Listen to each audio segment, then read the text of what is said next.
Яагаад дэлхийн хүмүүст хэрэгтэй байд юм болоо? Газрын ганц ус гэдэг салбар юу гэдэг юм бэ гэхэд шууд ингээ хариулт өгөхлээр Жинхэнэ хүн үү, виртуалон гэдэгтэй маргалдах хэмжээний бас сайн чанартай болсон байсан. Хортон шавж байгаа бол энэ шавжны өөрөө яг яадаг юм тань мэдхүүн чиглэлээр сургалт ороод юм эко аяллуудыг хийж явдаг. Охин байна. Амьд охин байна. Тал нь болохоор үгүй наачдаа хийвэл хоёр хүмүүст ийм хоёр хажаад байна. Орноос нь хэлчихсэн.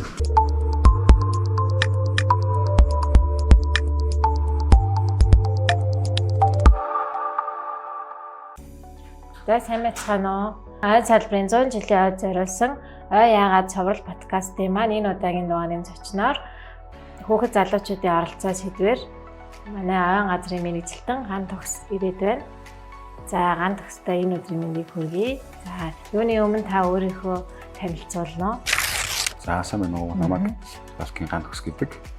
Өөрөө ойн инженер мэргэжилтэй. Монгол Улсын их сургуулийг ойн инженер мэргэжилээр төгссөн.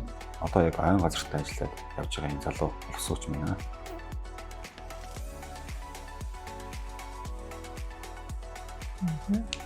За одоо яг ойн газарт ажиллаж байгаа залуу мэргэжилтний хувьд одоо байгаль орчны чиглэлээр ямар төсөл хөтөлбөрүүд хэрэгжүүлж байна? За туршлагаасаа хаваалцсан уу? Би байгаль орчны чиглэлээр сурдаг. Гэтэ нөгөө оюутан байхдаа нийгмийн нэлээд идэвхтэй хөвгт байсан. Тэгээд заавал энэ байгаль орчны чиглэлийнх биш, ойн чиглэлийнх биш. Энэ хаваас одоо сэтгүүлчүүд байдаг ч юм уу, програм хангамж хөгжүүлдэг ч юм уу, тэдний бүгдийг цуглуулад энэ ойн багш нараараа тэд сургалт оруулаад одоо шийдэл ойн төвөр гэж яг юу. Тэгвэл тэрийг тийм програм хангамжаас сурж байгаа хүүхдийн сэтгүүлчээр сурж байгаа хүүхдүүд мэдэх хэрэгтэй байхгүй. Яг иймэрхүү чиглэлийн сургалт хөтөлбөрүүдийг их оюутан хүүхдэд зохион байгуулдаг байсан. Одоо бол яг манай ойн газраас залуучууд чиглэсэн нэлээд их арга хэмжээний дэвс хийж байгаа. За энэс яг дурдах юм бол мэдлэн олон улсын ойн өдрийн арга хэмжээнд дээр бидэд нийслэлийн аврах шалгаруулах уран хэлтгэл парламентын мэтгэлцээний тэмцээнийг яг ойн сэдвээр анх удаа хийж утсан. Тэгээ энэ их өөр их гоё юм билээ. Яагаад тэгэхээр яг мэтгэлцдэг ихтгэл тавьдаг оюутнууд маань өөрөө яг тэр их сургуулийнхаа энэ бол арай нэг гайгүй тийм хүүхдүүдэд инклюзер маяг оюутнууд байдаг юм бэл. Яг тэр оюутнуудаар дунд нь тэмцээн зохион байгуулчихлаа. Бусад нөгөө нэг ойн чиглэлээр сурдаг хүүхдүүд маань өөрсдөө их ойн чиглэлээр сураад судалгаанууд хийх явах юм билээ. Тэгэд энэ их зөв санагдсан. За тэгвэл байгаль орчны чиглэлээр залуу суурь гарааны бизнес, стартап бизнесүүд их модонд ороод байгаа шүү дээ. Тэгэхээр нэг ямар хөө одоо тий гарааны бизнесүүдийг хэрэгжүүлж байна. Би өөрөө бас гарааны бизнес эхэлдэг байхгүй. Тэгээд таад нь сонссон бол нэг удаагийн гарын сан болгон ашигладаг мандат тэрийг хэрэгжүүлдэг. Тэгэхдээ олон нөгөө тэмцээн урлаганд орж явахдаа залуучуудтай танилцчихсан. Бид нар маань бас өөрсдөө байгаль орчин руу хандсан гой төсөлтүүдийг хэрэгжүүлж байгаа юм л. Энэс жишээлх юм бол аргалын цаас гэрж ирсэн шүү дээ. Одоо тэр маань аргалын цаасаа өөрсдөө үйлдвэрлэсэн цаасаараа бүтээгдэхүүн өгсөн. Эри гэдэг нэг төсөл нь тэр нь болохоор хамгийн носон фильтрийг дагаар цэвэршүүлэгч хийж байгаа. Тэгээ олон улсын аягүй том төсөл болсон. Хэмжлээ ингэ явж идэг. Гой төслүүдийг залуучууд хийж байгаа юм билээ. Яг манай ойтой холбох юм бол залуучуудын оролцоо юу байгаа гэхлээр технологийн салбарын залуучууд маань мод тарьдаг аппликейшнуудыг их бүтээдэг болчих. Links, 3on гэдэг нэртэй.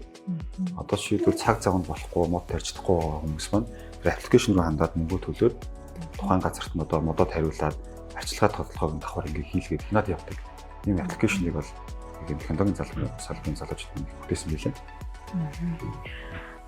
За байгаль орчны чиглэл маань бас ер нь одоо технологитойгоо ингээд холбогдоод бас хосолсон салбар үүсэж явж байна шүү дээ.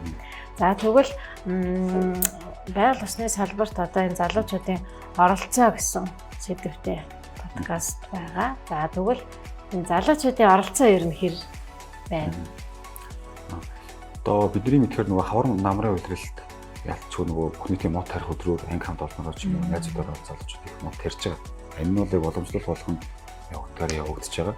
Яг энэ тэрхэн мод үндэсний хөдөлгөөн гарснаас хойш бол залуучуудын нөгөө харах өнцөг арай өөрчлөж том хэмжээнд арга хэмжээнд явж байгаа учраас яг нөгөө технологи бусад нөгөө бизнесийн салбарын залуучууд маань хүртэл яг энэ ойн салбар руу орж ирээд жишээлх юм бол инновац эзлэлүүдийг нэг улаанд орж исэн чинь төрөөсөн залуу маань юу хийсэн бэ гэхлээр модны одоо нүхийг тариад мод ингээд өөрөө суулгадаг тийм роботыг зохион бүтээсэн байсан.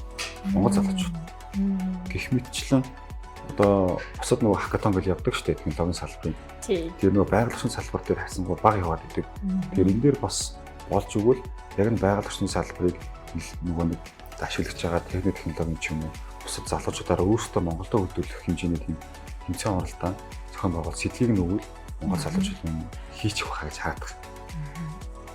Гой юм бас их хийж байгаа юм лээ. Залуучуудын оролцоо бол ер нь өндөр түвшинд байна гэж харж байна шүү дээ. За тэгвэл ойн газрын зүгээс залуучуудтай хандсан одоо ямар үйл ажиллагаа хийж байна? Залуучуудыг дэмжих. Ойн газрын зүгээс түрүү нөгөө ярьж ирсэн яг нөгөө элтгэх хурлаг болон тэмдэглэсэн ч юм уу эсвэл 10 жилийн хүүхдүүд зориулсан одоо нэг уул руу алхахтай бид зүгээр алхахгүй. Тухайн ууланд нь одоо шилмөстэй байгаа бол яг нь шилмөстэй нөгөө ямар үүрэгтэй хортон шавж байгаа бол энэ шавжны өөрөө яг яадаг юм таны түн чиглэлээр сургалт ороод энэ эко аяллуудыг хийж явдаг 10 жилийн хүүхдүүд рүү эсвэл яг энэ сургалт орох байдлаар ч юм явж байгаа. Тэгээ саяхнаас манайх нэг шинэ одоо технологийн салбарыг бас маань салбартаа нэвтрүүлж эхэлж байгаа. Тэрний үе гэхэлэр ойн газар өөрөө тийм хэмэл оюун ухаанаар бүтээсэн AI виртуал хөтлөгчтэй болж байгаа.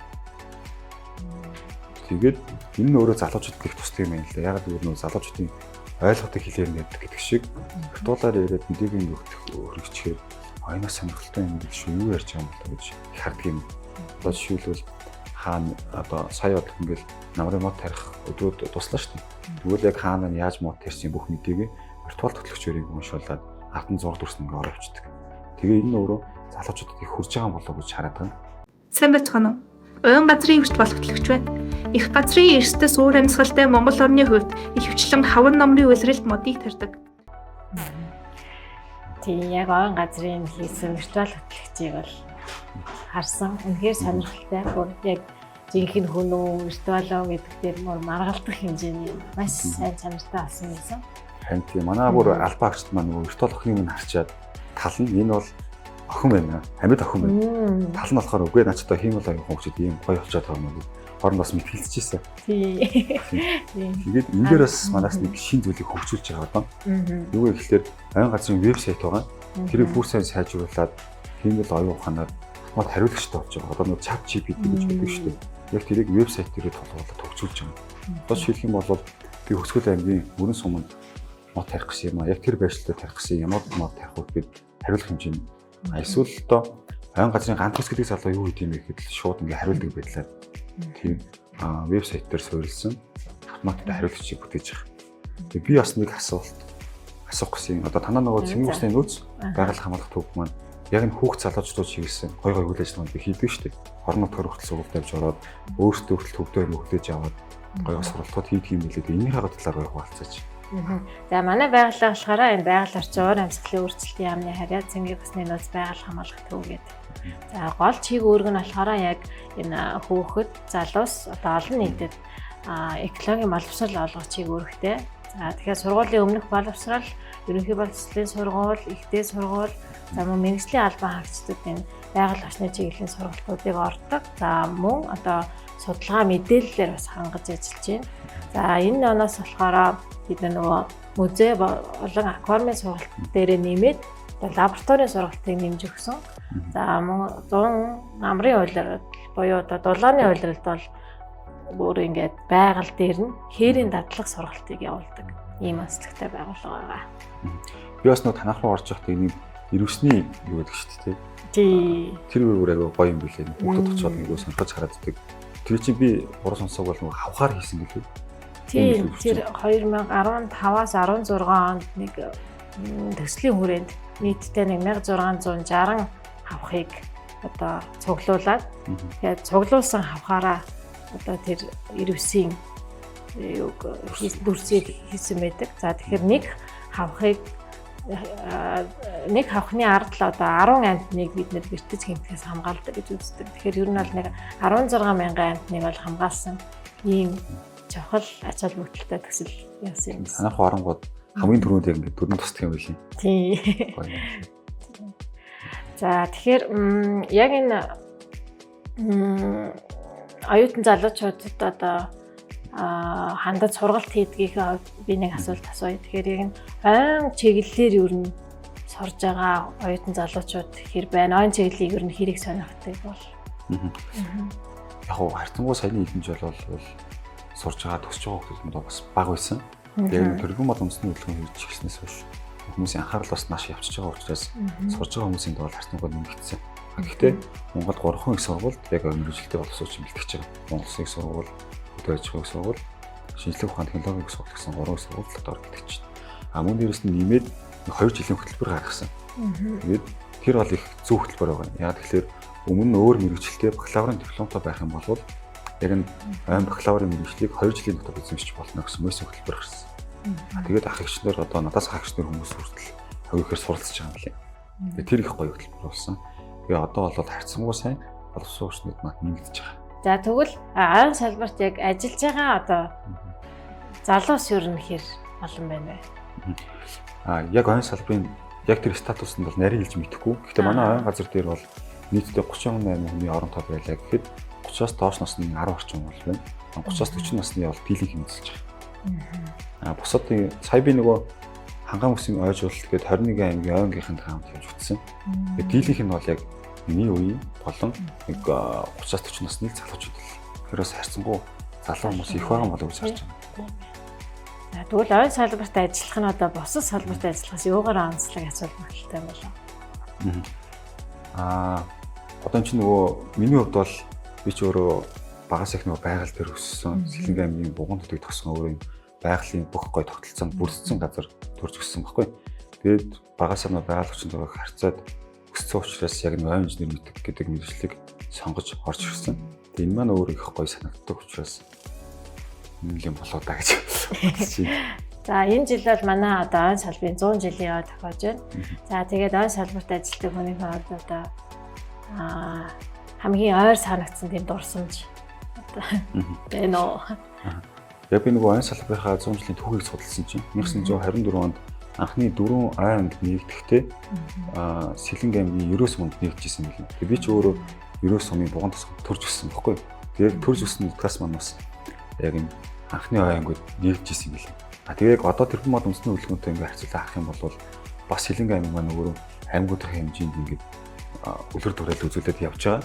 Тэр дундаа бас манай төрснөдөө Бугантын маань одоо Мууд найдан гэдэг компани ч юм уу тангаараа 100 сая мод тарих юм амлалтууд явж байгаа. Тэгээд эднийг харахаар нөгөө 100 жилийн одоо хүрээнд хараад үзэхлээр миний хувьд нэг гоё бахархам санагдаад байгаа байхгүй.